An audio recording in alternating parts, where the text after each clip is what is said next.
আসসালামু আলাইকুম viewers, welcome back to my channel. আজকে একটি অত্যন্ত মজাদার নুডলস রান্নার রেসিপি শেয়ার করব। এই পদ্ধতিতে একবার নুডলস রান্না করলে পরিবারের সবাই বারবার খেতে চাইবে।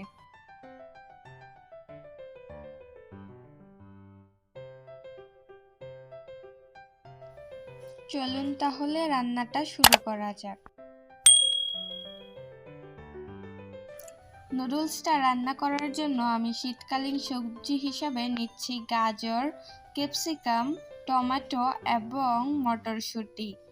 এখন একটি হাঁড়িতে পরিমাণ মতো পানি ও 1 চা চামচ সয়াবিন তেল ও 1 চিমটি লবণ দিয়ে পানিটা ফোটার জন্য অপেক্ষা করব। তেলটা দেওয়ার কারণে নুডলসগুলো ঝরঝরে হবে, একটার সাথে একটা লেগে যাবে না। পানিটা ফুটতে শুরু করলে দিয়ে দিব নুডলসগুলোকে।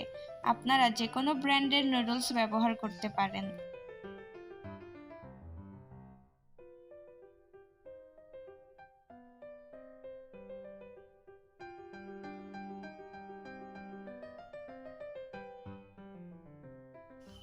নুডলসগুলোকে 90% সেদ্ধ করে নেব। 90% সেদ্ধ হওয়ার পর এগুলোকে পানি ছেঁকে নেব এবং ঠান্ডা পানি দিয়ে ভালোভাবে ধুয়ে নেব।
নুডলস রান্না প্রায় হয়ে এসেছে।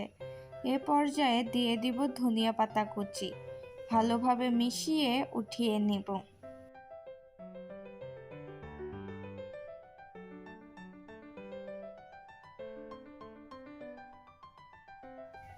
হয়ে গেছে মজাদার নুডলস রান্না। অনেক বাচ্চা আছে যারা নুডলস খেতে চায় না। এভাবে নুডলস রান্না করে দিলে তারাও খুব মজা করে নুডলস খাবে। আশা করি আমার ভিডিওটি আপনাদের ভালো লেগেছে। ভালো লাগলে আমার চ্যানেলটিকে এখনই সাবস্ক্রাইব করুন।